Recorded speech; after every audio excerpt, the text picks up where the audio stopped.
I was in the United States Air Force from January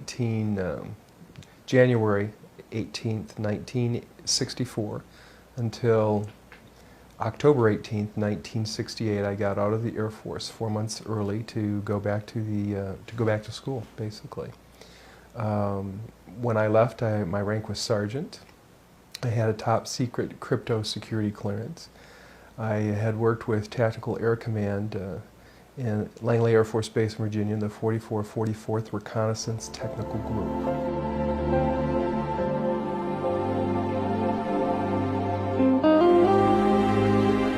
The group was involved in photographic reconnaissance.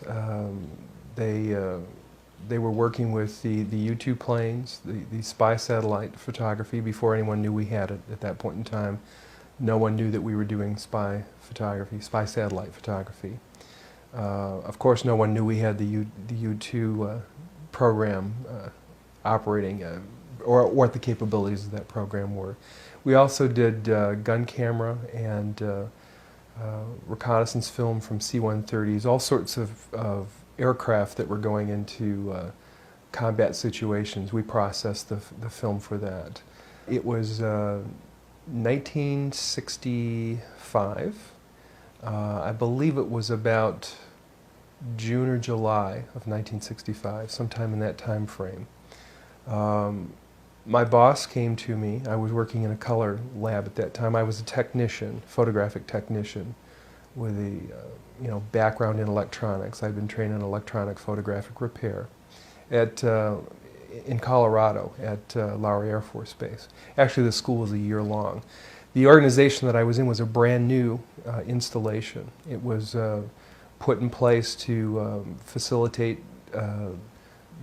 the escalation of the Vietnam War. So we were in a new facility. I had come there in January of 1965 to start that facility up.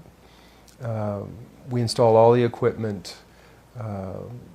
There were everything from printing presses. We were doing map making as well. We were also, one of the things we were involved in was doing automatic terrain sensing. We had simulators that did terrain. You put a huge map in the facility, in the simulator, a terrain map, and you flew a camera over that and did a recording of the terrain, and then they installed that film in a plane, and the plane could then fly in under radar. It was called ATRAN, and no one knew we had that capability at the time as well. So we were installing all of that equipment. At any rate, I was in a color lab one day when my boss, Staff Sergeant Taylor, came over to me and said that they were having a problem with some equipment on the base, and it was the first lunar orbiter program, where they had a mission to pretty much locate the first landing sites for the 1969 lunar mission for the astronauts. So at any rate, he said they were having some problem with equipment over there. It was a similar equipment that we had. It was computerized contact printing equipment. And he wanted to know if I would go over and take a look at it. And he said to me, it's an NSA facility. And at the time, I didn't know what NSA was. I was pretty naive, and I thought he said NASA. So in my mind, for a long time, I thought it was a NASA facility that I'd gone to. But I remembered him saying NSA and converting it in my own mind to NASA. And for viewers, the NSA is? It's the National Security Agency. And I didn't know much about the National Security Agency until probably 10 or 15 years ago. Now the interesting thing, when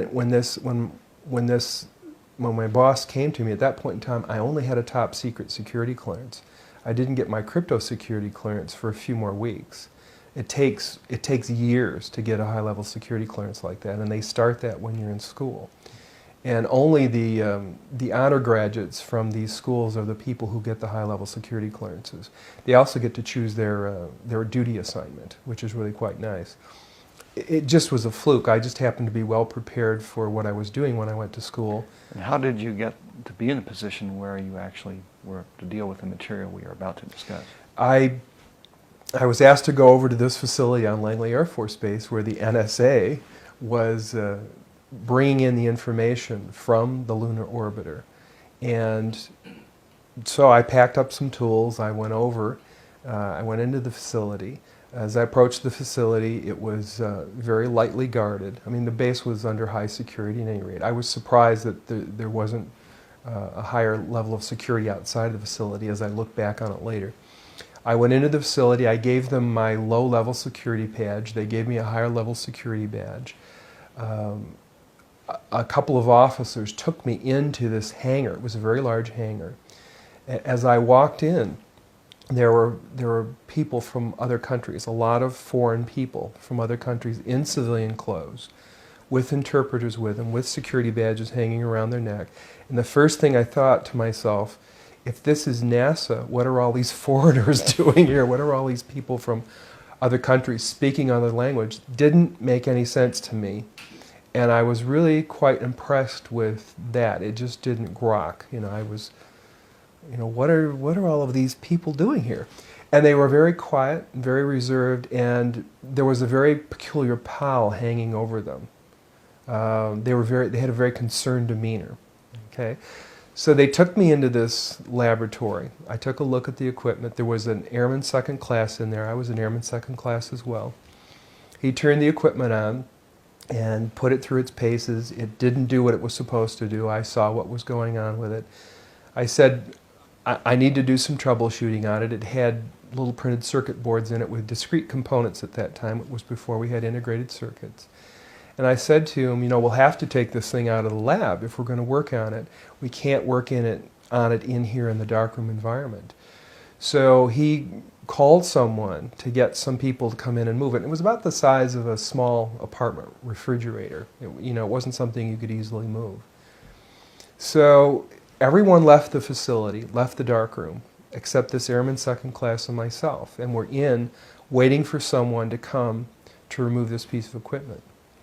So while I'm in there, I said to him, I'm really fascinated with this process. How did they get the images from the lunar orbiter to the laboratory here?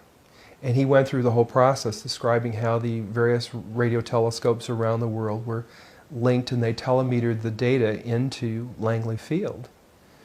And at the time, I didn't know what the real purpose of this darkroom and this operation in this facility was. I thought this was where they were bringing the data in and then releasing the images to the public. I had no idea that there were other issues involved in this facility. So he starts telling me all of this information, and I knew that what we were doing was classified anyway, and that he could only share a certain level of what he was doing with me because of the compartmentalized nature of our jobs. At any rate, he told me how everything worked. He showed me the equipment where the digital information came in, where it was converted to photographic images. They were doing 35 millimeter strips of film at that time, which were then assembled into 18.5 by 11 inch mosaics, they were called. There was a digital signature and a grayscale on every 35 millimeter strip. And those strips were from successive passes around the moon, and they would take and build up a photograph. They would scan one section of the moon, then another and another, and then they would get a larger image. So this mosaic then would be put in that contact printer, and that was then a print that was issued to whomever, the press, the scientist, whatever, wherever that was intended to go. So he was showing me how all this worked, and we walked over to one side of the lab, and he said, by the way, we've discovered a base on the back side of the moon. And I said, whose? What do you mean, whose? He said, yes, we've discovered a base on the back side of the moon. And at that point, I became frightened, and I was a little terrified, thinking to myself that if anybody walks in the room now, I know we're in jeopardy, we're in trouble, because he shouldn't be giving me this information. I was fascinated by it, but I also knew that he was overstepping a boundary that he shouldn't be stepping over. And then he pulled out one of these mosaics and showed this base, which had geometric shapes. There were towers, there were spherical buildings, there were very tall towers, and things that looked somewhat like radar dishes, but they were large structures. So I didn't say any more to him because I was concerned again that somebody was going to come in at any moment, would catch us having this conversation, and we would be in real trouble. I realized that he was telling me this information because he didn't have anybody else to talk to. Now, probably in that laboratory, he was probably one of the few enlisted people, and he was a worker bee.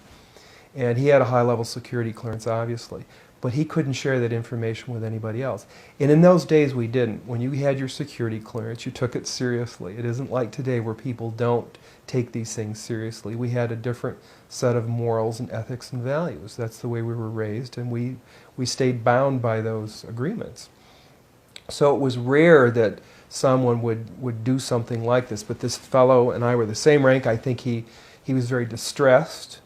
He had the same pallor and demeanor as the scientists outside the room. They were just as concerned as he was, and he needed to discuss it with somebody. So that was the end of it right there. I didn't take it any further than that. I just filed it away. But the interesting thing, every day that I went home, I would think to myself, I can't wait to hear about this on the news, And, so I'd turn on the TV and I'd look at the news to see if they're going to announce, we've discovered a base on the backside of the moon, being really naive, And of course, here it is 30-some years later, and we still haven't heard about it. But at the time, I had been given about 30 of these photographs. They weren't photographs with artifacts in them, but they were photographs from that contact printer. I had some of them autographed by Dr. Colley, who was the head of the project at that time. And when I left San Francisco a few years ago, I actually sold them all in a yard sale because I was tired of carrying them around. And I may have a couple of them filed away someplace, but it was probably one of the biggest mistakes I've ever made. What was really interesting is I'm not sure what the resolution on those photographs were, but I know that we could discern from the satellite photography we were doing at our installation, you could read the license number off a car at that point in time. So I know we had that level of technology available. Whether or not it was on that lunar orbiter, I don't know.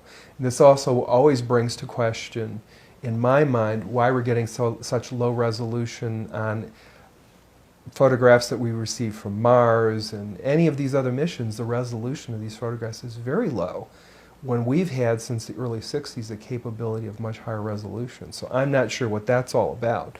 That question always comes up in my mind. If I compare it to what I'm seeing now, because I do have photographs that have artifacts in them that are similar to what I saw, they're massive. Some of the structures are, half a mile in size. So they're huge structures. Yeah, and they're all different size structures in different photographs. You would have to have an above top secret security clearance, which generally would be cryptologic or above.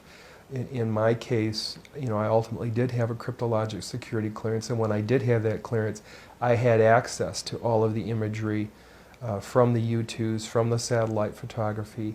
I had access to everything we were doing. Now, the thing that was interesting about my job as an electronics technician, I got to go into every area of the facility. I got to go into the war room at SAC, Strategic Air Command, and did maintenance on equipment there. So I would see a lot of data that people generally wouldn't see with my rank. Normally you would go into your job, you'd do your one little task. If you were a photographic interpreter, that's all you did. You didn't discuss what you did with anyone else.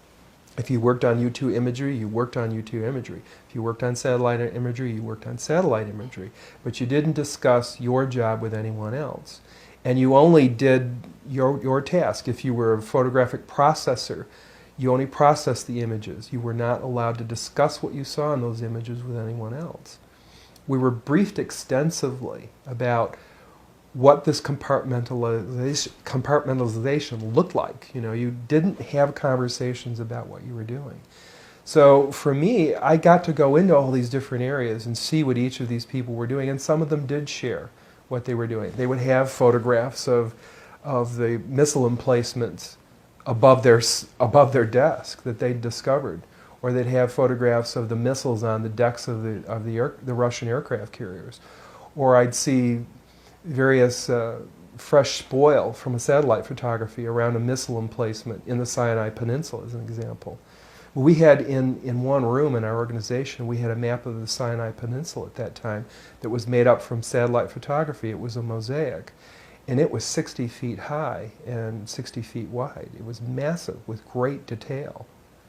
So, I mean, it was fascinating. And I saw vehicles, and I saw vehicles on these satellite photography that you could read the license plate on. They actually showed me that, so I know that that was something that was real. At any rate, getting back to the compartmentalization, I had access to lots of different areas only because I was a technician moving from area to area. The only other person that would have had that kind of access would have been an officer with a high-level security clearance that had a need to know. Bottom line, if you didn't have a need to know, there wasn't any reason to discuss what you knew with anyone else. And even if someone asked, if they didn't have a need to know and they didn't have a security clearance, you couldn't discuss it with them. Everyone wears a security badge with a specific color, and you know that that color represents a specific level of security clearance. And as you move from area to area within an organization, you get into higher and higher levels of secure area. You'll go through a gate, you go into a vault, you exchange your badge for another badge of a higher level of security. You're briefed on your job as to what your level of conversation can be with another person. You know, I was told, don't ask, don't discuss, just go in and fix the equipment. We'd sit down with a security officer, and he would review what your activities were, what you were doing, what you were allowed to do.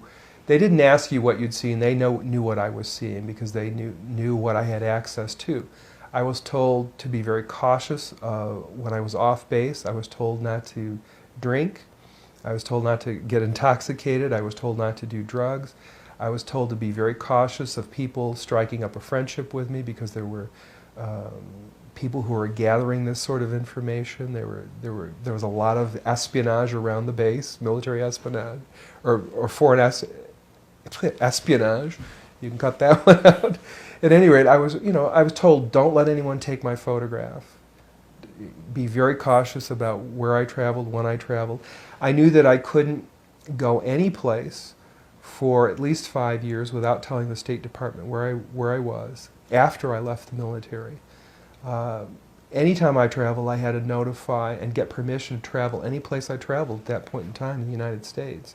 They had to know where I was all the time.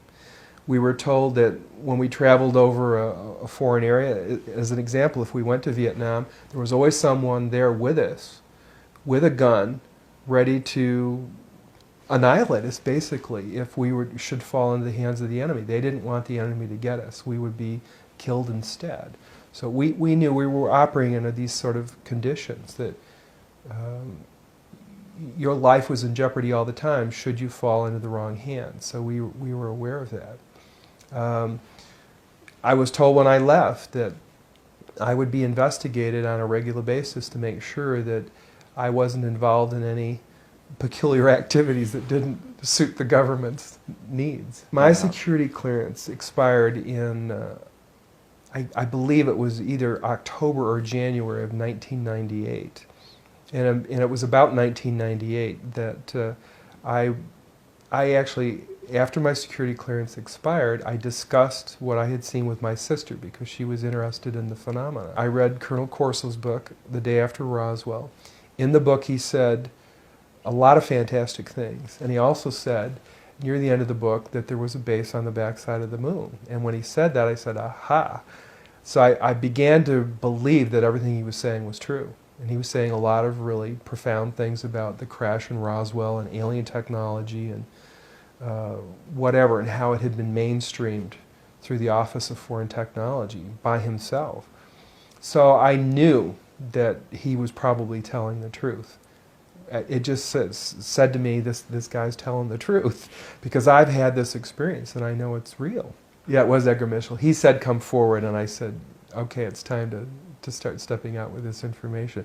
Because I was a little irritated, that the government had been lying about all of this for years and covering it up. And I felt it was time to get beyond that. There's a lot more weight to this than I realized, a lot more cover-up than I realized. Yeah, a lot more deception than I realized was going on. Well, some of the shapes, as I said, some of the buildings were very tall thin structures. I don't know how tall they were, but they must be very tall. Did you see profile shots of them? I or saw angular shots with they shadows? were angular shots with shadows. There were spherical and domed buildings, that were very large. They must be, half a mile in scale, because they were, in relationship to the scale of the photograph, they stood out very clearly. They were large objects. It's interesting because I tried to relate them in my own mind to structures here on Earth, and they don't compare to anything that you see here in scale and structure. They're similar to a degree. I tried to relate them to metal structures, and I couldn't see a metal definition. They're more like a stone structure, but a fabricated stone. Some of the buildings seem to have very reflective surfaces on them. A couple of structures that I saw reminded me of cooling towers at power generating plants. They had that sort of a shape. Some of them were just very, very straight and tall with a flat top. Some of them were round. Some of them looked like a Quonset hut, with a domed kind of, like a greenhouse. And all of these buildings were clustered together centrally? The particular shot that I saw, there were several clustered together over a landscape, a fairly large landscape. Mm-hmm. There was one building that had a dish-like shape to it, but it was very large. It looked like a radar dish, but it was a building. It could have been a radar dish. There was another building near it with a truncated top, with an angular top that was truncated. I didn't want to look at it any longer than that because I felt that my life was in jeopardy. Do you understand what I'm saying? I would love to have looked at it longer. I would have loved to have had copies. I would love to have, said more about it or discussed it more, but I knew I couldn't. And I knew that young fellow who was sharing this was really, really overstepping his bounds at that point. I felt that he just needed somebody to talk to. He hadn't discussed it, couldn't discuss it, and he wasn't doing it for any ulterior motive other than the fact that I think he had the weight of this thing on him, and it was distressing to him.